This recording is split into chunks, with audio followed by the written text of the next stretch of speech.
Angelicus and Sperb. Okay, and welcome to episode 43 of Sperb Herbs. Today we're doing an interesting herb called Zao Xin Tu. Again, I apologize for my Chinese, but I keep trying. This is in the Latin Terra Flava Usta, and in English it is furnace oil or oven earth, and we're going to find out why it's called that in just a few minutes. So without any further ado, why don't we kick off this Sperb Herbs? So on today's episode, we are going to be looking at a relatively obscure Chinese herb, Zao Xin Tu, or furnace soil. I had never heard of this herb, and I'm really looking forward to learning about it. You never know what may be an interesting addition to the usual formulas. So that's what we're looking at here. And as always, we will look at something a little different. Today, we will talk about a text that has been lost for centuries, but was recently found. This is the Jianzhen, which is translated as the Holy Priest Jianzhen's secret prescription. So we're going to talk about Jianzhen as well as this text. So it'll be really interesting. But hang on for just a minute before we get there. So boy, oh boy, do we have a deal for you today. We started this in our last episode. It's probably going to continue for a few more episodes, but it is a huge deal. We have spent years preparing our How to Understand Drugs as an Herbalist series, and it is finally complete, and we are celebrating with the biggest deal we have ever offered on any of our CEUs. You get our complete 45-hour course with CEUs and a lovely frameable certificate of completion for half off. We already have low prices. This is half off of our already low prices, but we're including so much more. We will throw in a signed copy of my book, Integrative Pharmacology, combining modern pharmacology with integrative medicine. Of course, it's signed, so it's priceless. But if you were to buy the book unsigned, that's $70 right there, $69.95. So that's a huge addition to this deal. Plus, you will get an additional 2-hour course. I think one of our most important courses that we offer, Interpreting Chinese Medical Research for free. Absolutely free. That is an amazing course, and I think it really helps inform when you do searches for drug-herb interactions. So it's a perfect addition to this whole series. And that is still not all. We will give not 1, but 2 hours more of any course you want, any of our courses that are available, so you can get whatever you would like. This is 49 hours of courses in continuing education, a free signed book, and a lovely certificate. That is a value of $809.95 worth of amazing products for only $337.50. Just go to www.integrativemedicinecouncil.org/megadeal. That's MEGADEAL, and that's Integrative Medicine Council, COUNCIL.org/megadeal. Get your discount right now, but please hurry. This is a limited time offer. Like I said, I'm probably going to offer it for only a few more podcasts. So get it sooner rather than later. All right. So with that under our belt, let's get into today's episode. We're going to start by talking about Jianzhen. Now, I've studied Chinese medicine, and I've taught Chinese medical history, and I've studied Chinese medical history. I'm not saying I'm an expert at it. I'm nowhere near Paul Unshold, who is a fantastic historian of Chinese medicine, and there's several others out there as well. I'm not that good. But I had never heard of Jianzhen, and I was fascinated as I started to learn about him and his story. So he was born in 688 CE, so that's what we don't say AD anymore. So CE after in the CE meaning Common Era. So in present-day Yangzhou, and lived until 763. So that was 75 years. So that's good for ancient times. At age 13, he visited the Buddhist temple and was impressed by the statue of Buddha and renounced the world, entering the priesthood at age 14, so young. Eventually, he became an expert in medicine and opened a temple as a place of healing. He preached in modern-day Xi'an. If you're not familiar with Xi'an, that's literally translates as the Western capital. It was the capital of China for very long periods of time. And if you've ever seen the Xi'an soldiers, Xi'an warriors, that's where they're based. That's makes sense because that was the capital. So he preached in modern-day Xi'an and became a renowned scholar and organizer of relief efforts for the poor. He returned to Yangzhou after 6 years and became an abbot of the Daming temple there. While lecturing there, 2 Japanese priests and emissaries, Yoei and Fushou, asked him, again, I don't know my Japanese either at all, so please excuse my pronunciations, asked him to come to Japan and teach the priests and nuns there. They were sent by the Emperor of Japan to bring Chinese priests back to establish an authentic ordination for Buddhists, which was lacking. So Buddhism was very strong in Japan. There was definitely a lot of Buddhist thought around and disciples of Buddhism, but there was no way to actually ordinate any Buddhist clerics or holy men. So the emperor wanted that to happen. So he sent out these 2 emissaries, and they came across Jianzhen. And Jianzhen said, sure, yes, I'll be happy to go. And he attempted to go to Japan not once, not twice, 5 times unsuccessfully. Let me tell you, this guy was very dogged. On the 5th attempt, he became blind from infection. So here he is, 5 times. All told, this was over 8 to 10 years. He finally got there after 10 years. So very long period of time, and he's blind, and he decides to go back for a sixth time. So finally, on his 6th attempt, and 10 years later, he made it to Japan. He was greeted by the emperor and established Todaiji, which became the first ordination platform. So what the emperor wanted happened. He got a really nice Buddhist priest and was able to create an ordination platform so that they could actually create Buddhist priests in Japan. They didn't have to go elsewhere. He retired. He was only there for 4 years. He retired 4 years later in 759 and started a private temple, the Toshodaiji, and as well as a school at that time too. Now, at this time, it doesn't say it all in here. He was very close to the aristocracy, but the emperor, he really supported him, really wanted him to happen, gave him, actually, my understanding is the Toshodaiji was actually going to be a home for, I think, the princess or something along those lines, and gave it to him to establish as a temple. And because he was so close to the aristocracy, Buddhism became very well established in Japanese aristocracy, and Buddhism spread quite rapidly among the aristocracy as well. And what he really did was he introduced the Ritsu school of Buddhism and focused on the Vinaya, or monastic rules of Buddhism. I'm not a huge Buddhist. I'm much more into Taoism, so I'm not sure exactly all the different schools and of thought and all that, but this is what he brought to Japan.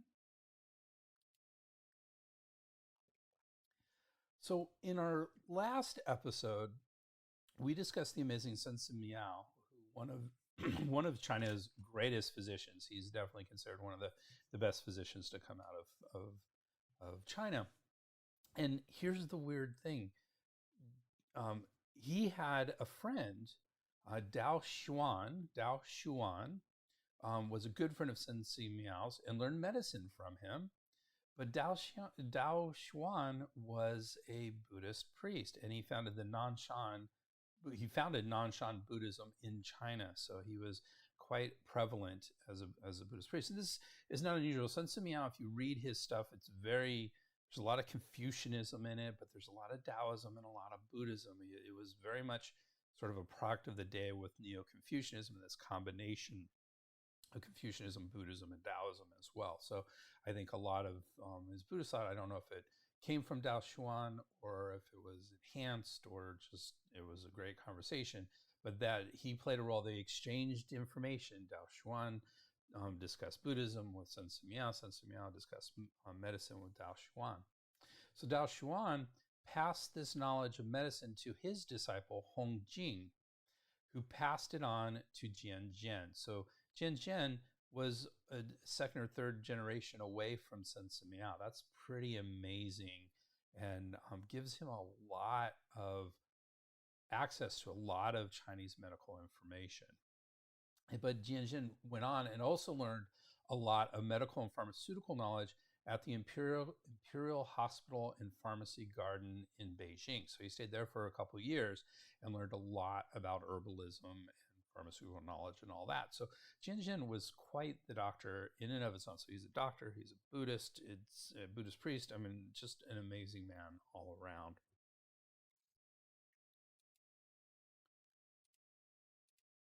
So in addition to being proficient in Buddhism and medicine, Jianzhen was also very proficient in other things such as calligraphy, architecture, sculpture, art and crafts.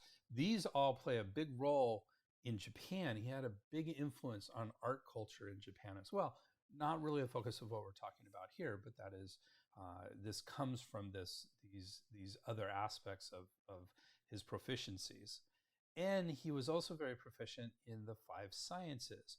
And the 5 sciences in Buddhism refer to 5 academic fields. 1, phonology and grammar, so talking and grammar. 2, technology. 3, medical science. 4, ethics. And 5, study of a scholar's religion, in this case, of course, Buddhism.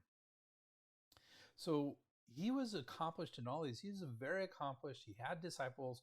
You know, I keep talking about him going to Japan, but he actually had a retinue of about 150 people who accompanied him. So he didn't come alone, and he didn't do all of this alone, but he was certainly the main guy who brought along all these people. So when he arrived in Japan, he had this large retinue.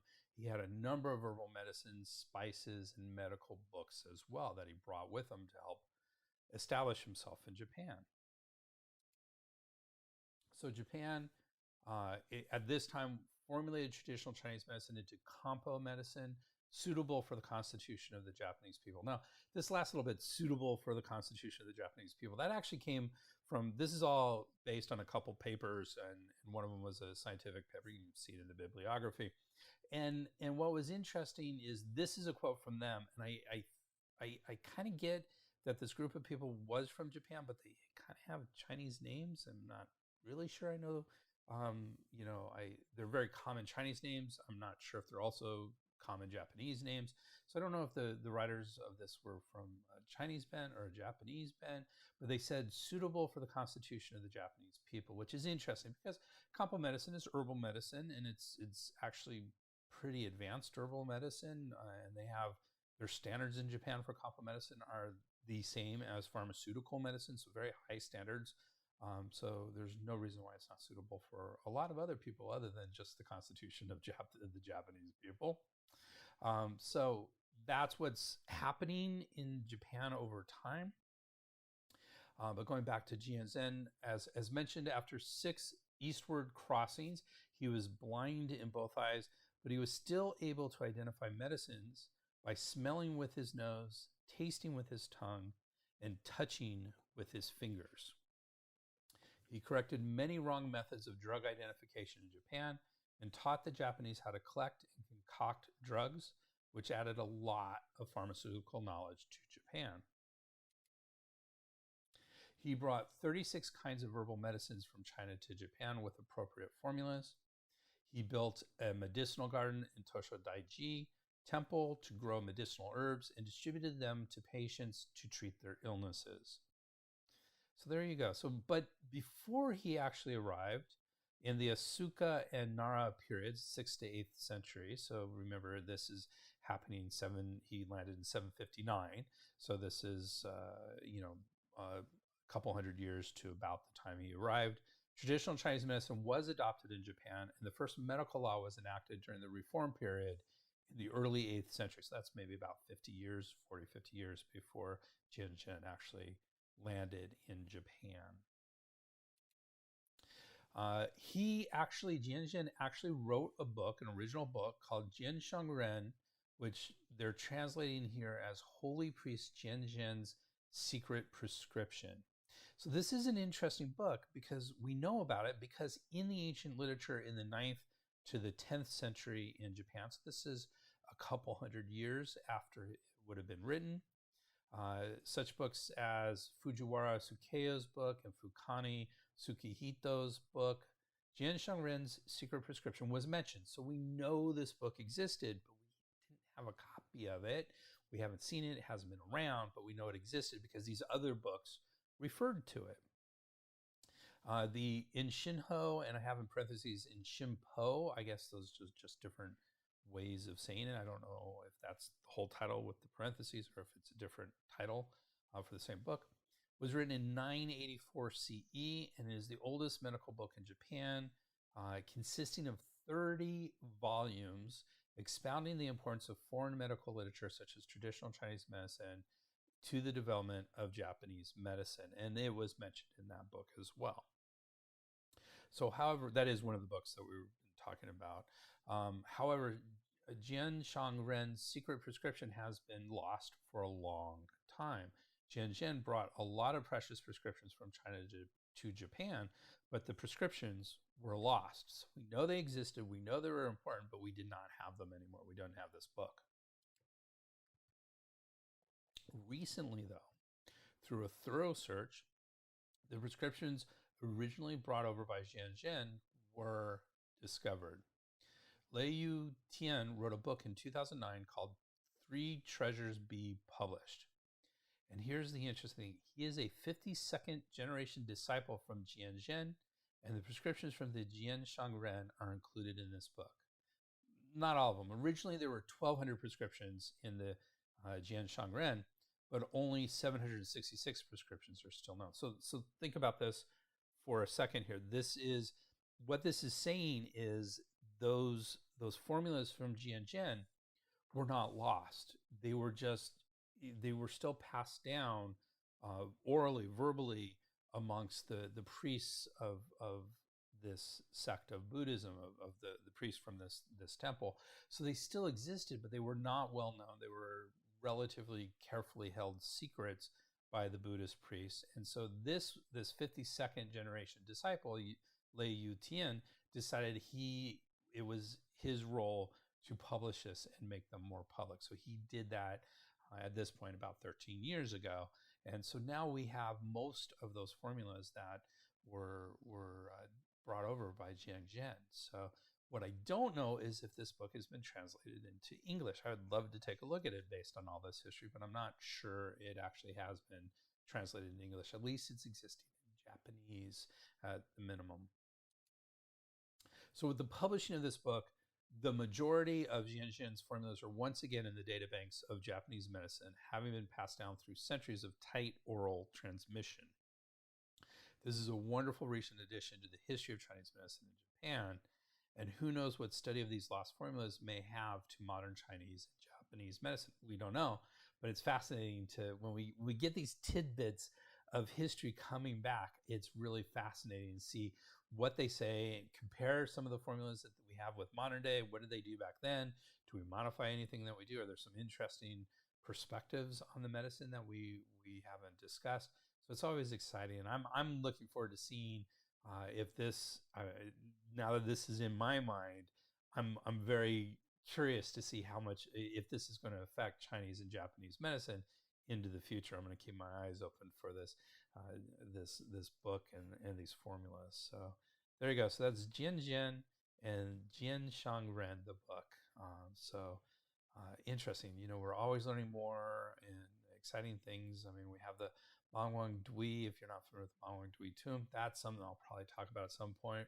But that was only discovered in the 70s, so about 50 years ago, and it had the oldest existing medical books. It pushed back our oldest Chinese medical books. So it was fascinating to see what came out of that tomb. So very interesting stuff. Anyways, with that, why don't we get into today's herb? So today we're talking about Zao Xin Tu, or oven earth. Actually, what Zao Xin Tu actually translates is, at least from, this was from Bensky, textbook are Hearth Core Earth. So Tu means earth. Xin means heart. It actually is the ideogram for heart. And I'm assuming Zao means core or something along those lines. So it's like earth from the core of the heart is another potential translation here. But hearth core earth is how they translate this. So other names for this include ignited yellow earth, hidden dragon liver, or Fulangan. We're going to explain where that may have come from in just a second. Huang Tu, or just yellow earth. Huang Tu means yellow earth. In Japanese, it's Buku Yukon, and in Korean is Josimto. So again, I don't know how to pronounce Korean at all, so please do that. But this hidden dragon liver, this Fulangan name, is explained by Dao Hongjing in Bensky's as a translation and insert into Bensky and his team's book, which is one of the three major textbooks we use and will be using today when we're looking at these herbs. So this is what Bensky and his team says. This is the yellow earth under the moon-shaped area between the pair of cauldrons on a stove. Because the stove has a god, it is thus called hidden dragon liver, a roundabout way of avoiding the direct mention of his name. So it's referring to the god of the stove, basically. So hidden dragon liver. All right. So the category of this herb, according to Bensky and his team, is in the stop bleeding subcategory under the full category of herbs that regulate blood. So there's a regulate blood category, and then there's a couple subcategories, one of which is herbs that stop bleeding. Jianzhen has its own just total category that they call stop bleeding herbs, so they don't put it under the regulate blood category. It's just its own category. And Brandon Wiseman, remember Wiseman wrote sort of a dictionary for translating Chinese terms into English. So their translations are very technically correct, and I love them for that. But they also sound a little bit weird to our ears. But this is what they say. They say it is in a subcategory of astringent blood staunching medicinals under the category of blood staunching medicinals. So it's interesting. So Jianzhen has this category of stop bleeding herbs.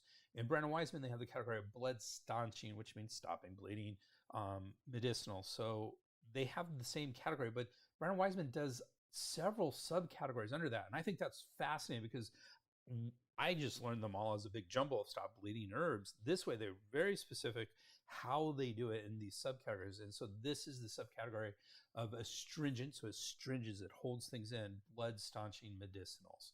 So that's I think a more specific, more technical way of saying what this herb category of herbs belongs to, and I appreciate that with Brandon Wiseman. So it is acrid and or spicy and warm and enters the spleen and stomach. And what's interesting is all three textbooks agree on this, which is actually quite a rarity to have it agree on all the characteristics. So we see that a lot on this herb. I think part of that is because it's a little bit more obscure. There may not have been as much thought about it, but I think it's really good and interesting that we have all our major textbooks agreeing on this, and we're going to see a couple other things they agree with too. And one of those is the dosage. The dosage is 15 to 30 grams. And again, all three books agree on this. That has not happened up to this point on Sperb herbs. So really interesting. And they also all say it should be wrapped in cheesecloth and quote unquote pre-decocted. I think two of the texts actually said pre-decocted. The other one just explained what it meant, but it was the same thing. So basically you wrap it in cheesecloth and you decoct it, and then you take it out before you add other herbs. So you're cooking the herbs in the water from the decoction from this herb, the Zao Xin Tu. So now here we have some disagreement. It's not a major one, but it's an interesting one. Bensky and his team in Jianzhen disagree on the original source for this herb. Bensky and his team say it first appeared in Legong Pao Zhi Lun, or Grandfather Lei's discussion of herb preparation, which was written in the 5th century. Jianzhen say it first appeared in the Mingyi Za Ju, or Miscellaneous Records of Famous Physicians by Tao Hongjing in 500 CE. So 5th century, 500 CE, yeah, you could technically say there's, 100 years difference between those, potentially, but maybe not. I mean, 5th century could be 499. So it could have been, but I kind of think these at least give us when this came into play. It's not one of the original cohorts of herbs. It's not in the Divine Shendang Ben Sajing, the Divine Farmer's compendium. But it's, relatively early in herbal development. So 5th century. So there you go. At least they both agree on that 5th century here. So good quality. The texts actually have good information about how this herb is created, which we'll cover in several slides when we talk about preparation, but none of them actually have a discussion of the quality of this herb. So usually under preparation, they also talk about good quality herb, and none of them did. So I don't know exactly what is good quality here, but Bensky does, and his team does say the earth from stoves using coal as fuel is never used medicinally. So this should not be from coal ovens. And in modern day, I doubt any of this is from actual stoves. It's just probably just soil cooked, treated in a certain way. And I meant to look up, and I didn't. I wanted to see if these were available in granules, because a lot of herbs these days are sold in granules. And some of these are more obscure ones. If you search, you can find them, but some of them you can't. So I was curious to see how easy it would be to find this in granule form. And I think I just lost that thought by the time I was done writing it and wanted to go search things. So, but it'd be fascinating to know how readily available this herb is. All right. So before we get into, we've been talking about this is from the stopping bleeding category of herbs. Let's talk a little bit about bleeding in Chinese medicine. So according to Bensky and his team, there's a quote here. Bleeding will generally be due to one or more of the following causes: blood heat leading to chaotic blood circulation, blood stasis forcing the blood to leave its normal channels, and spleen qi deficiency allowing blood to leak out of its normal vessels. So we say that the spleen qi holds the blood in the vessels. And so if there's reduction of spleen qi, if there's deficiency of spleen qi, it doesn't have the strength to actually keep it in the vessels. And that's what we're really talking about here. This herb works to treat the last of these causes, that spleen qi deficiency, allowing blood to leak out of its normal vessels. So what are its Chinese medical actions? Again, most of the books are right in the ballpark of each other. According to Bensky and his team, Zao Xin Tu has the following actions: warms the blood and stops bleeding. And this is for bleeding associated with patterns of cold from deficiency. Remember, we said it's warm. So this is warming the blood. So we don't want to use this herb if there's heat. Remember, we said heat in the blood can actually cause bleeding. So if there's heat in the blood, we don't want to use this herb. But if it's a spleen qi, spleen likes warmth, so warming it up is a good thing. So this will, especially if there's cold from that deficiency, this is a very good herb to stop the bleeding. It also warms the stomach and stops vomiting. For vomiting associated with stomach cold as well as morning sickness. So interesting. Not one of the herbs I think of first when I think about morning sickness, but it's an interesting for me to have this now in my data bank, potentially adding into some morning sickness formulas. And it also stops diarrhea for chronic spleen deficiency diarrhea. Remember, we're talking about the spleen here, and the spleen and stomach, remember, are the channels, the centers. According to Chinese medicine, the spleen is the major digestive organ. Now, sounds weird to a Western thought, but the reality is we're probably talking about, when we talk about the spleen in Chinese medicine, we're probably talking about sort of a combination of the spleen and pancreas, which sits right below the spleen. So if you're doing anatomy, you would actually assume that or you could assume that they're the same organ. So it makes kind of sense historically and all that. So Jianzhen has similar actions and adds one. So it warms the middle jiao. So the middle jiao is the spleen and stomach, really, and the liver's in there as well, but stops bleeding. Warms the middle jiao, stops bleeding, relieves nausea. Last time I said relieves vomiting, stops diarrhea. And this is the one it adds, treats skin disorders. So it can be used topically for various skin disorders as well. And Brenner Wiseman similarly say it warms the center, and again, the center meaning this middle jiao, meaning the spleen, stomach, and potentially the liver. So it warms the center and staunches bleeding. It checks vomiting and checks diarrhea. So stops vomiting, stops diarrhea. So very, very similar actions between all of these. So what are the preparations for this? So this substance is traditionally derived from the cinder of a double wok earthen wood burning cooking stove after long use. It is usually collected when the stove is being repaired. The hardened bits of moon-shaped or tooth-shaped earth from around the edges of the holes for the wok are chosen, then scraped to remove the scorched, blackened areas and ashes until the reddened, hard material appears. It is then brushed clean. In some cases, yellow earth is simply heated until thoroughly reddened and hardened, and this is known as primal earth or yuan tu. Now, my suspicions is this is where a lot of it is coming from in modern day.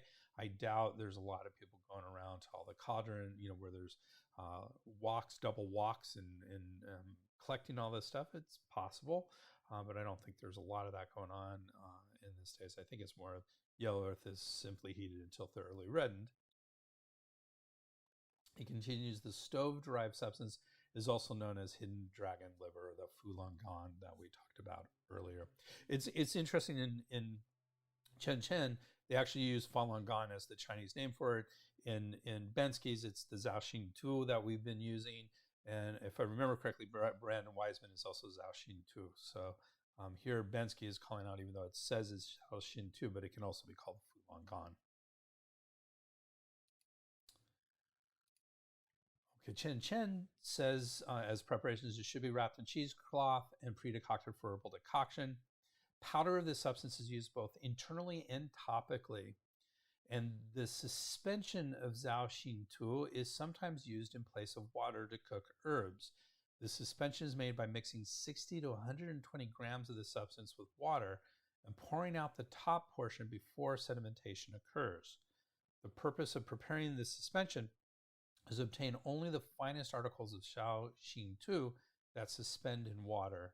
The herbs are then added to the suspension, cooked, and the final decoction is then ingested. So basically what they're saying is just pour a good amount of this into a pot of water, and then right off the bat, take off the amount of water that's on the top. So everything that sinks to the bottom is not going to be used, but everything that's on the top, the suspension on the top, you then use to boil herbs in. So that would be another way to use this. So, and again, we're talking about a mineral here, so it makes kind of sense. We don't need to really cook a mineral in general in this situation. So as long as we're getting the mineral into our decoction, which we would through any of these methods, then I think we're getting the effects of this herb. So Brandon Wiseman, in terms of preparations, say, after decocting, remove the bag and allow any dregs to settle. Then decoct the other medicinals in the clear liquid. And if you're not familiar with decocting, that means boiling, basically. It's what we do to our herbs. We do a lot of decocting, a lot of boiling of the herbs. And they say alternatively, boil the 60 to 100 grams in water to make a water substitute for preparing decoctions. And it can also be used in powder. So similar to what Jianzhen were saying as well. So those are the various preparations of this herb. Let's move on, see if there's any Western uses of this herb, and really there aren't.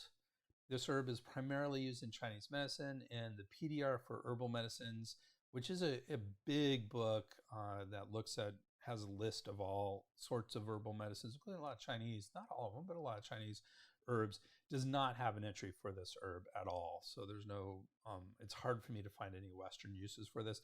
And likewise, the American Herbal Products Association's Botanical Safety Handbook, which is again a really large volume that has a lot of Chinese. I'm really shocked at how thorough it is with Chinese medical herbs as well as Western herbs, and it does not have a monograph on this herb either. So again, this is a relatively, if it's not in either of those, and it's hard to find a lot of information, it's a relatively obscure Chinese medicinal, and one that I don't think is used super commonly.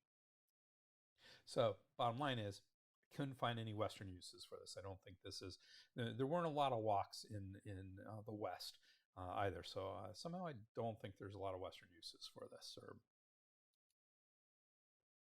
Bensky, as usual, has a nice commentary on this herb, which I'm going to discuss with you. So Bensky says, acrid and warm Zao Xin Tu enters the spleen and stomach channels, warming the middle to restore its ability to contain blood.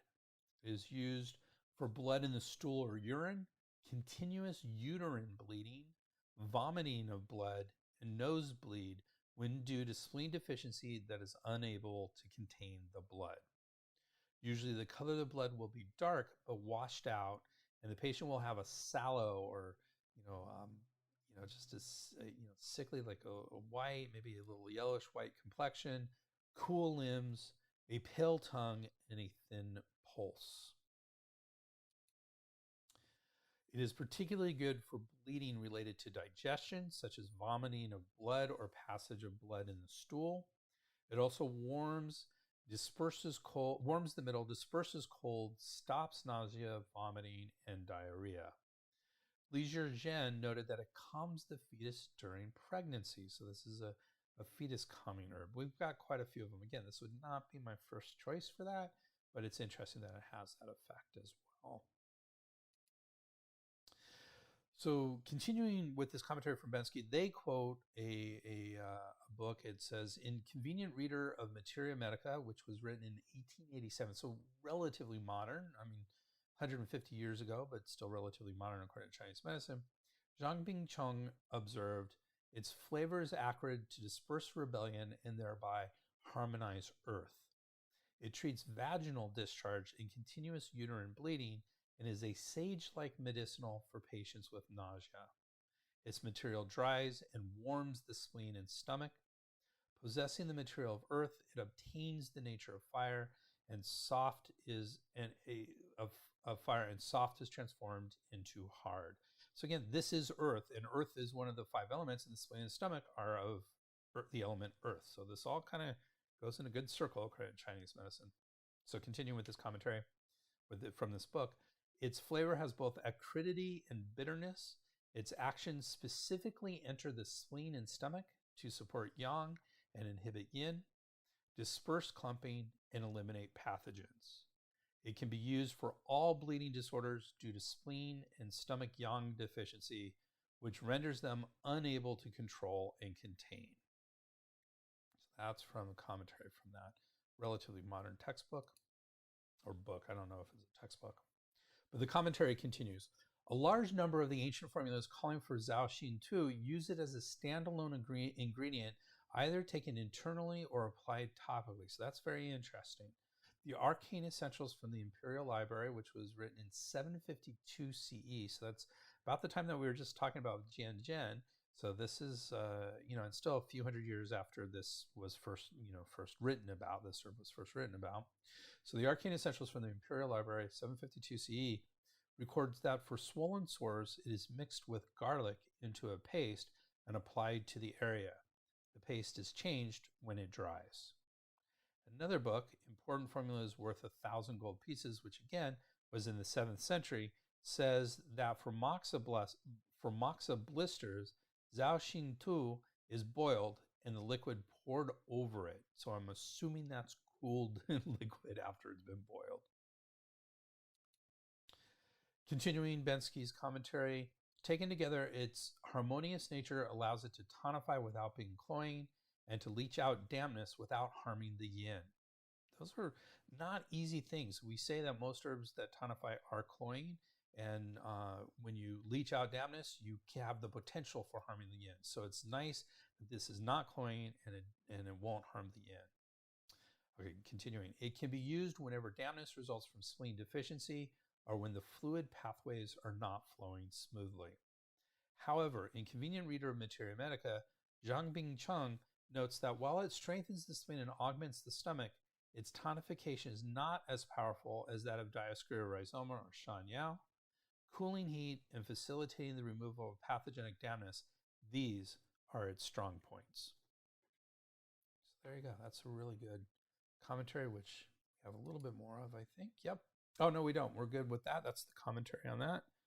A lot of interesting stuff on the commentary there. So there's one combination that Bensky and his team talks about, and that's a combination with Heloisetum rubrum or Chir. Chishizhi, Chishizhi. Both herbs stop diarrhea and bleeding, but while Chishizhi enters both the qi and blood aspects, Zao Xin Tu specifically enters and warms the spleen and stomach. In combination, the ability of astringent Chishizhi to secure abandon disorders is primary, with Zao Xin Tu assisting and enhancing its effect in stopping bleeding. This combination is best used when cold from deficiency of the spleen has led to slipping loss downward, or hua tuo, that's the Chinese for that, of the large intestine. So slipping loss downward of the large intestine, causing such symptoms as sensations of cold in the abdomen and passage of blood in the stool. It is also used after chronic diarrhea as cause prolapse of the rectum.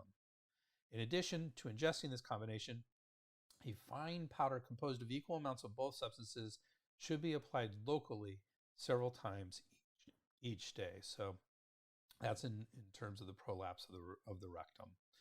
So there you go. So interesting combination. Again, not commonly, rectal prolapse does absolutely happen, but it's not one of the more common things out there.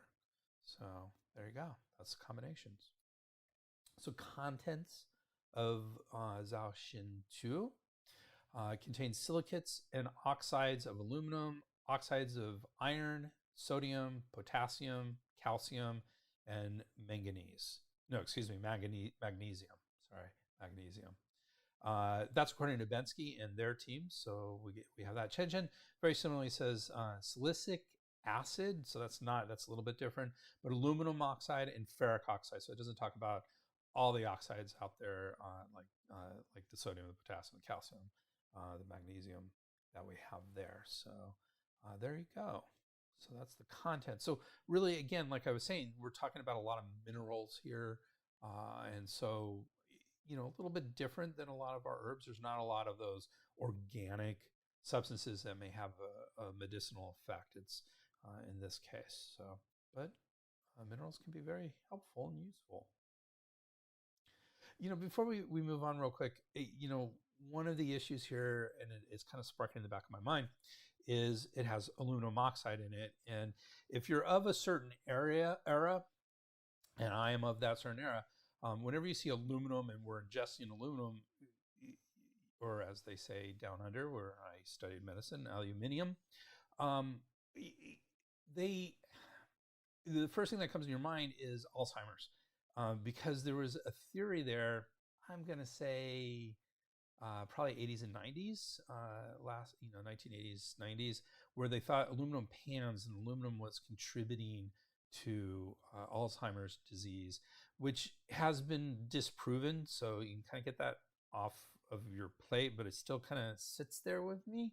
It's funny how these things kind of sit there. And the reason why they said that is when they looked at the tangles in Alzheimer's disease, they found some aluminum in there. So there was some question as to whether ingesting aluminum, but again, it's mineral, it's out in nature. Our bodies are designed to take it. It just happened to be deposited in the beta plaques of Alzheimer's. So you don't have to be worried about that aspect of this in this scenario. So anyways, as I'm reading that and I have a few minutes here, I figured I'd mention that as an issue, a potential issue. All right, let's talk about the science of this herb. There's not a lot. According to Jianzhen, there were 2 studies where Zao Xin Tu was one ingredient of many in herbal decoctions. And usually I don't even mention these when they come up because, when you get a whole decoction of a whole formula, you don't know what's actually working, what's not working. So I usually don't include these when I do, but they're the only thing that kind of leads to any sort of evidence that this might be helpful. So again, it was in an herbal decoction with other herbs and one of those treated bleeding disorders that had 108 subjects, and one was to treat bacterial dysentery or bacterial infection of diarrhea, and that was in 90 children. So the studies were, smallish, but definitely of statistical validity. So there you go. I'm just not sure this really supports Zao Xin Tu as a super effective herb, just because there's a lot of other herbs in these decoctions, even if they had positive results, which they did. So And I did do, of course, I don't just go in Jianzhen. I also do my own research on it. And generally, I use Google Scholar, not necessarily the best, but not exactly the worst of search engines. I'm not doing, a capstone or a dissertation, so I don't have to do super in-depth stuff. So I like Google Scholar. It's easy to use and generally gets good results. It's a little broad, but it generally gets good results. And a Google Scholar search here yielded no other clinical studies using this herb. So I just was not able to get much. I mean, I certainly found stuff on contents and stuff like that, or mostly what I got, honestly, were just textbook entries of this herb, which the textbooks we were using said the same thing, and I thought were a little bit stronger, so I didn't use those at all. So not a lot of science around this herb. And similarly with drug herb interactions, I did a search for interactions. I usually do 3 different searches when I'm looking for drug herb interactions. I'll do the name of the herb in pinyin, which is the Zao Xin Tu.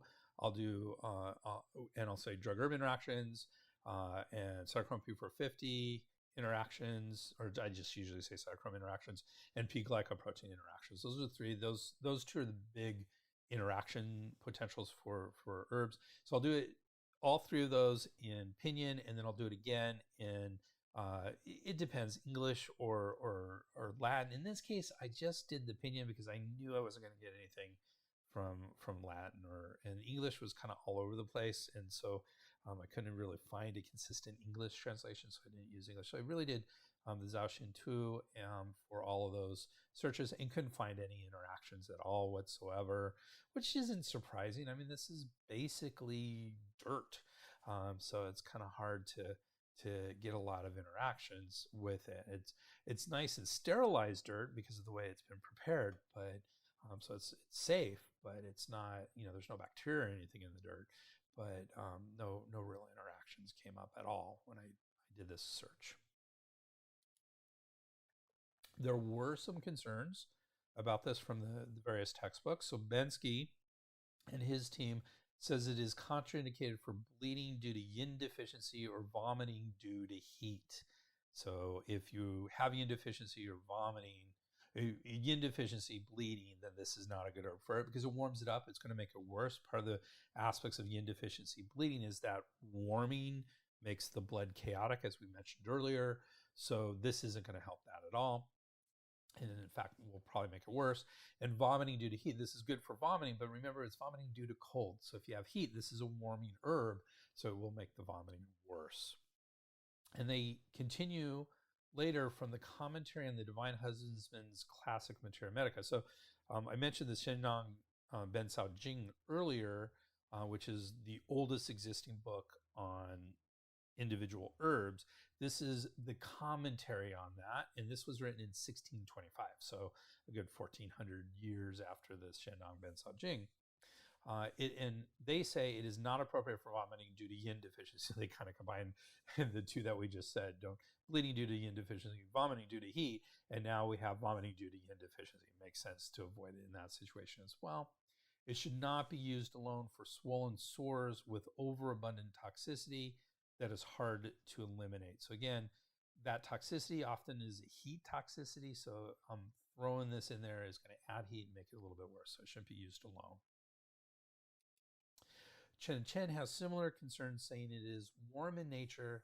Zao Xin Tu should be used with caution in cases of bleeding arising from yin deficiency or in nausea and vomiting caused by heat. So almost exactly the same thing. They add, to treat sores and skin ulcers, combine it with herbs that clear heat and eliminate toxins. So they didn't say don't use it alone, which is what Bensky said. They just said here, kind of the same thing in the opposite direction. They said, do use it in those conditions, but with other herbs. So basically they're saying don't use it alone. So very similar. The concerns are almost exactly the same as in Bensky's text. And Brandon Wiseman similarly say it is warm in nature, thus it is not suitable for loss of blood and yin vacuity, or for heat patterns with vomiting and stomach reflux. So again, very, very similar concerns amongst all 3 of our major textbooks. And again, that's relatively rare in these scenarios. They don't usually agree. So that was, if you're asking me what I came away with, was like, how consistent our 3 textbooks were. One of the reasons why I consult all 3 textbooks is because I get different information from all of them. You know, they are similar, but usually have some pretty major discrepancies between them. And it's in those discrepancies that I feel like I can learn more about an herb sometimes than by everything being lined up. So it's interesting that this herb just really didn't line up. It lined up really well. It didn't have those discrepancies as I would normally see between these 3 textbooks. So, and that tells me one of 2 things. One, this is a very straightforward herb, and there's not a lot of controversy about what it does. That's one potential interpretation of it. The other one is that this is an obscure herb, hasn't been deeply thought about. There aren't different views of it because just people haven't really thought about their views on it that deeply because it's not used very much. So I suspect it's because of that second one, but I'd love for it to be that first one, that it's just very consistent. So interesting. And again, these are the sort of the questions you get when you look at multiple textbooks and can start to compare them. And so I think it's really important to do that, which of course, when you're learning this stuff, you're just trying to get it in your head and pass the test. And this is when you're a student, this is really hard stuff to memorize. Consistently, our herbs are the hardest subject in Chinese medical schools. I've seen this at many, many, many Chinese medical schools. Their scores on those tests are way lower than they are on any of the other subtopics, like, just general theory or acupuncture or even Western medicine can be tough as well. But often herbalism, because it's so much stuff you have to memorize, and it's almost a foreign way of thinking and piecing these together, that's very difficult for students to have it all down. And so when you're learning this, you're learning from one textbook. You do not have enough time or energy or even want to get into any controversies. It's like, what textbook am I being tested on? Okay, that's the textbook I'm using. So it's nice to kind of take a step back and kind of compare these textbooks and see where some of the discrepancies may be and where we can actually fill in our knowledge of some of these herbs. And so this herb is interesting in that aspect because there weren't those discrepancies for the most part. So there you go. So that is really our herb of the day. So in summary, we started our podcast today with a discussion of another of the great physicians of the world, Jianzhen, and his lost book, the Jianzhen Ren. So that was an interesting introduction. Again, what I love about all of today's episode is I just went in blind. I had no idea what this herb did. I honestly, this Jianzhen, I was doing research on something and I found an article on this lost book. I said, "Ooh, I got to remember that. That'll be an interesting something different." And so again, I didn't know anything before. I just found this article and then I did more research and stuff on it.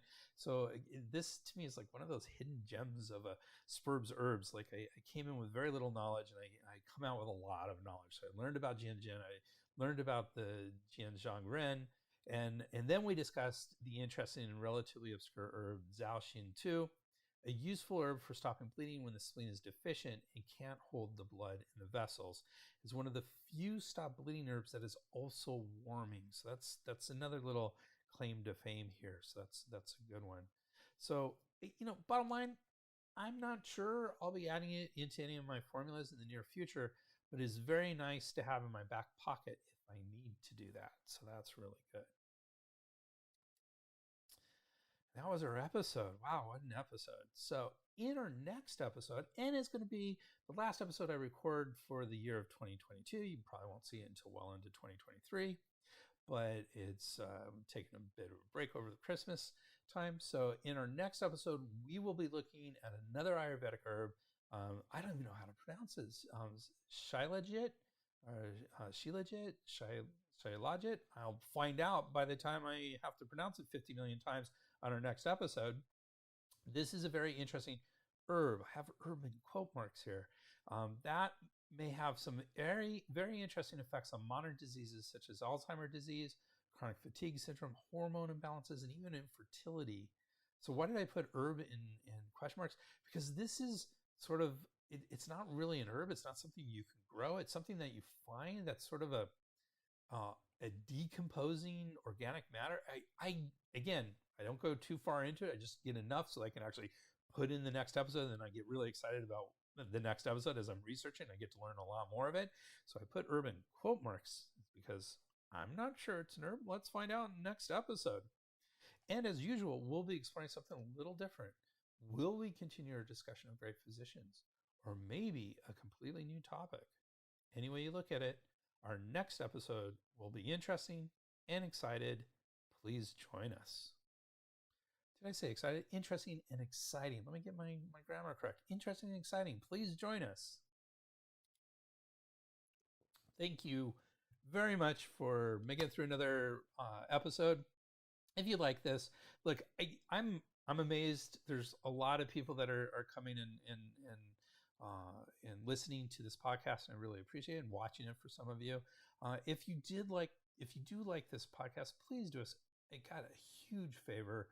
Would you please give us a 5-star rating in your favorite podcast app? We don't care what that is. If you're on Apple, if you're on Spotify, if you're on Android, if you're using Overcast or whatever podcast app you're doing, putting in 5 stars would just, oh my God, I can't tell you how much that would mean to us. So would really appreciate it if you consider doing that.